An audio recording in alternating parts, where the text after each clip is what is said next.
Epigramas. En la poesía, el epigrama, que significa inscripción, forma un género aparte. Dos clases de epigramas recibieron pronto forma artística: las inscripciones grabadas sobre las losas sepulcrales y las dedicatorias con que acompañaban las ofrendas a los dioses. La forma clásica del epigrama es el dístico, verso también empleado para expresar conceptos filosóficos, convertido luego en poemas cortos pareados. Este género literario ha conservado la concisión y elocuencia de la inscripción.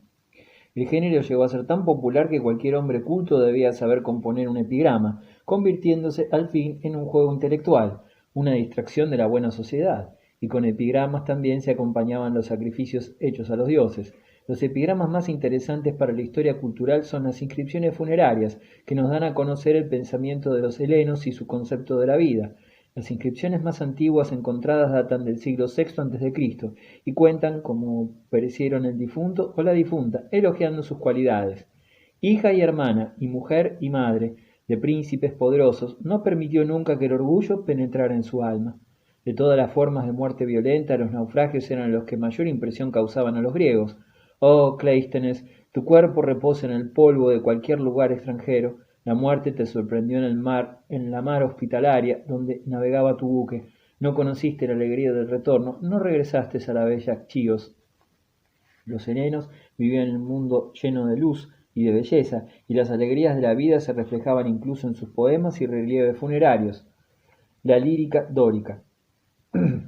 Las formas líricas hasta ahora citadas son eolias y jónicas, pero además existía una poesía dórica, que, como todo lo dórico, lleva la huella de Esparta. El arte lírico eolio y el jónico eran muy individualistas y subjetivos, en cambio podía decirse que el dórico era un lirismo estatal. Eolios y jónicos se expresaban por medio del canto, los dorios por coros y danzas. Tales coros no cantaban los sentimientos de un individuo, sino la opinión y los conceptos del Estado. Música, poesía y danza estaban íntimamente unidas en estas representaciones que podríamos llamar oratorios, tanto que no podemos comprender la popularidad de algunos textos conservados por haberse perdido la música, y así tampoco podemos juzgar en su justa valía al más grande autor del género, el tebano Píndaro, aunque admiremos la profundidad de su pensamiento, el valor de su ética y su respeto hacia todo lo grande y sublime. En efecto, sus contemporáneos apreciaban tanto la música que componía para acompañar sus poesías como estas mismas. Además, en Píndaro hay que enfrentarse con otra dificultad: el lenguaje. Su obra está llena de imágenes oscuras, alusiones a mitos hoy olvidados y frases herméticas. Sus ideas se entrelazan, se interrumpen y contradicen, haciendo de sus poemas un auténtico laberinto de difícil salida. Casi todos los poemas de Píndaro llegados a nosotros están dedicados a los vencedores de competiciones atléticas. He aquí algunas estrofas dedicadas a la victoria de Hierón, tirano de Siracusa, en una carrera de carros en Delfos, 470 a.C. Lira de oro, atributo común de Apolo y de las musas de trenzas violeta, a tu voz el paso rítmico de los coros abre la fiesta, y los cantores obedecen tus señales, cuando, vibrante, haces resonar las primeras notas de los preludios que guían los coros. Sabes también encender con el extremo del rayo el fuego eterno, y se adormece el águila sobre el trono de Zeus, deja caer a derecha e izquierda su ala rápida, la reina de las aves, sobre su cabeza encorvada se extiende una nube sombría, brocha suave de sus ojos, duerme y levanta su dorso flexible, poseía por la magia de tus sones, pues él también, el violento Ares, olvidando el duro hierro de su lanza, deja que el reposo ablande su alma, y las notas alegran también el corazón de los dioses, gracias al arte del hijo de Leto y de las musas de amplios ropajes. Pero todo lo que Zeus no ama tiembla al escuchar el canto de las Piérides sobre la tierra y el inmenso mar, y tiembla también quien yace en el Tártaro, espantoso, el enemigo de los dioses, Tifón, de las 100 cabezas. En otro tiempo creció en el antro famoso de Cilicia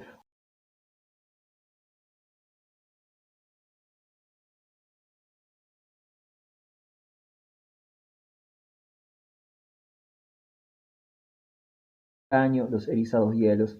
Del monte, vomitadas por el abismo, salen las fuentes más puras de fuego inabordable, y durante el día estos torrentes desplazan una ola de humo ardiente, pero en las tinieblas una llama roja serpentea y lanza con estrépito bloques de roca sobre la planicie del mar. Este monstruo a quien hace brotar tales espantosos dardos es Hefestos. Deseamos complacerte, oh Zeus, a ti que reinas sobre esta montaña, frente de tierra fecunda, cuyo nombre lleva la ciudad vecina, a quien su ilustre fundador confirió la gloria, pues este nombre, en la arena de las fiestas píticas, fue proclamado por el heraldo al anunciar la victoria de Hierón en la carrera de carros. El poeta canta sus hazañas y le desea buena suerte, pero sin eludir los defectos de Hierón. Se dirige al hijo de éste, proclamando por su padre rey de la nueva ciudad, y le recuerda sus deberes con decisión y franqueza. No renuncies a los buenos propósitos, dirige a tu pueblo con el timón de la justicia y forja tu lengua en el yunque de la verdad. Cualquier imprudencia que se te escape, por ligera que sea, se tendrá en cuenta viniendo de ti. Gobiernas una gran ciudad, y muchos son quienes pueden atestiguar tus actos, cualesquiera que fueren. Guarda en flor tu noble carácter, y si quieres mantener siempre tu popularidad, distribuye beneficios con frecuencia, despliega tu vela al viento como buen piloto, no te dejes sobornar, amigo, por la seducción del interés. El rumor de la fama póstuma revela sólo a oradores y poetas como vivieron los que ya no son. El recuerdo de Creso y de su bienandanza no perece. Falaris, el del corazón despiadado que abrazaba a sus víctimas en el toro de bronce, guarda por doquier execrable memoria. Nunca en nuestros hogares los tiernos cantos de los niños mezclan su nombre con el acento de las liras. La dicha es el primero de los bienes que hay que conquistar. La fama viene después. Cuando se encuentra y asegura lo uno y lo otro, se consigue la suprema corona. Píndaro lleva el panegírico al mayor nivel e insinúa una verdadera doctrina de gobierno, sirviéndose de la victoria en los Juegos Délficos para recomendar al príncipe que aúne las cualidades del vencedor con la nobleza y la moderación. Muerto Píndaro, nadie pudo igualar al maestro desaparecido, y la poesía lírica decayó hasta ser sustituida por otro género, el arte dramático, sucesor de la poesía lírica, como ésta lo había sido de la epopeya. Lírica y filosofía. ¿Qué relación existe entre ambas? ¿Fue circunstancia casual que la filosofía naciera cuando la poesía lírica alcanzó su cumbre? En realidad están íntimamente ligadas. La poesía lírica, como la filosofía, manifiesta la impresión que causa la naturaleza, y tanto en una como en otra el individualismo griego invadió la vida literaria. La poesía lírica es la forma poética más subjetiva, pero hemos de creer que la filosofía es también expresión de la personalidad del pensador. La elegía nos da la respuesta. Quien sufre no sólo se queja, sino que empieza a reflexionar sobre los misterios de la existencia, sobre los sufrimientos humanos y la fragilidad de las cosas. La elegía y la filosofía griegas nacieron de la misma necesidad y expresan igual tema general, el carácter aleatorio de la existencia y la inestabilidad de las cosas. La elegía es la filosofía en potencia. Hombres como Pitágoras y Empédocle fueron profetas de la naturaleza y ambos se sentían inmortales. El filósofo o el poeta no disimula su yo tras el asunto escogido, como hacen el dramaturgo y el poeta épico, sino que dice yo pienso, yo comprendo, yo enseño, oponiéndose a la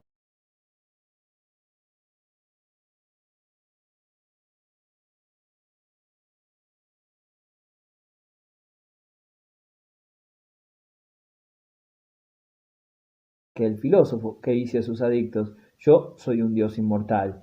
No debemos creer que tales declaraciones sean fruto del azar, son la base de la filosofía. La antigua filosofía de la naturaleza sería ininteligible sin esta conciencia del valor humano que originó la poesía lírica.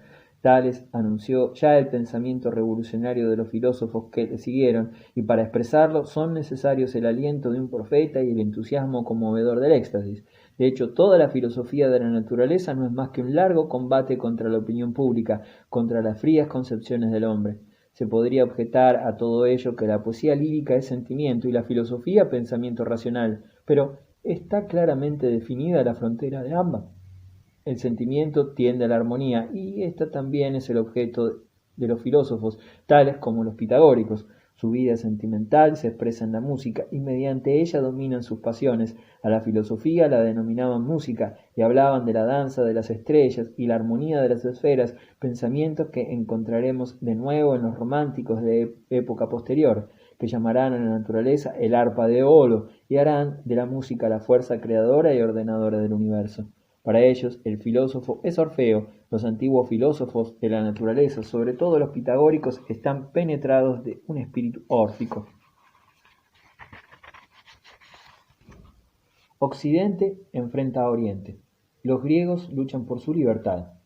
Ahora hemos de evocar aquellas guerras que tuvieron una influencia decisiva, más que ninguna otra causa, en el desarrollo de la humanidad. La gran lucha entre griegos y persas, entre Oriente y Occidente. Los orígenes de aquel conflicto se hallan en las colonias griegas del Asia Menor. El prólogo. Hasta mediados del siglo VI a.C., los griegos gozaban del raro privilegio de extenderse sin ser molestados por los conquistadores extranjeros. Casi en todas partes sus competidores fenicios les cedieron el puesto sin lucha, y hasta abandonaron los establecimientos comerciales del mar Egeo, en donde reinaban como señores desde el ocaso de Creta. Pero esta situación de los griegos en Asia Menor cambió cuando las ciudades jónicas tuvieron que someterse una tras otra al poderoso reino de Lidia y pagar tributo a su soberano. Cuando el reino de Creso fue conquistado por el emperador persa Ciro hacia la mitad del siglo VI, las colonias griegas siguieron el mismo camino y se vieron sometidas a la autoridad del sátrapa de Sardes. Darío, príncipe muy ilustrado y amigo de la cultura griega, gobernaba con tacto y humanidad, pero el amor a la libertad estaba tan profundamente arraigado entre los griegos que reivindicaron el derecho de vivir según sus propias leyes.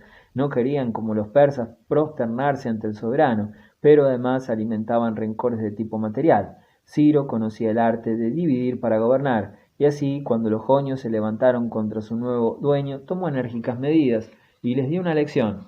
Menos complicaciones tuvo con los fenicios, que también fueron súbditos suyos, y quería conservarlos en buena disposición por necesitarlos para su campaña contra Egipto. Siguió pues una política hostil hacia los jonios para halagar a los fenicios. Ciro y sus sucesores favorecieron por sistema el comercio marítimo fenicio a expensas de sus rivales.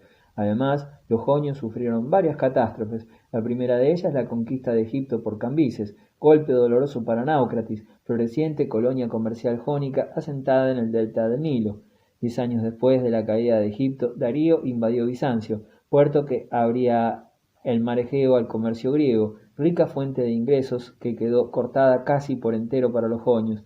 Apenas repuestos de la pérdida de esta llave del Mar Negro, perdieron Sibaris hacia el 510, donde los milesios tenían el mayor mercado para sus tejidos y un punto de apoyo para su comercio en el mar Tirreno. Este golpe fue sin duda muy doloroso. Heródoto cuenta que todos los milesios lloraron cuando supieron la caída de Sibaris. Tenían motivos. Su ciudad, en otro tiempo tan activa, decayó, y otro tanto ocurrió en los demás centros industriales y comerciales de Jonia. De ahí se originó un profundo resentimiento contra el opresor, y no fue necesario enconar muchos los ánimos para transformar el deseo de libertad de los jonios en abierta rebelión. El ambicioso tirano de Mileto, Aristágoras, movilizó a su pueblo y a sus aliados del Asia Menor. Corría el año 499 a.C. Pero, ¿qué podían oponer estas colonias griegas ante las inagotables reservas del imperio persa? La ayuda que recibieron de Atenas alcanzó en total 20 navíos, probablemente la mitad de su flota, y otros 5 de la ciudad de Eritrea, en la isla de Eubea. En cuanto a los espartanos, no respondieron a las peticiones de ayuda. La suerte de los jonios estaba echada. Consiguieron algunos éxitos antes de que el rey persa reuniese suficientes tropas en su inmenso imperio y su flota reconquistó Bizancio, victoria que abría de nuevo a los navíos griegos las puertas del Mar Negro. Después sublevaron a la población griega de Chipre, con objeto de dar un golpe decisivo al comercio y a la flota de los odiados fenicios, y consiguieron tomar y destruir Sardes, pero fue su última hazaña. Aristágoras y los jefes jonios aliados suyos eran unos aventureros de poca talla, incapaces de comprender la importancia de su empresa y de darle dirección eficaz. Sin embargo, los griegos consiguieron mantenerse con valor durante 6 años, hasta la caída y destrucción de Mileto. En esta ciudad, la mayor parte de los hombres cayeron en la lucha, y los supervivientes, mujeres y niños, fueron deportados a Mesopotamia y confinados en la desembocadura del Tigris. El papel de primer orden que los jonios desempeñaron en el escenario del mundo griego daba su fin.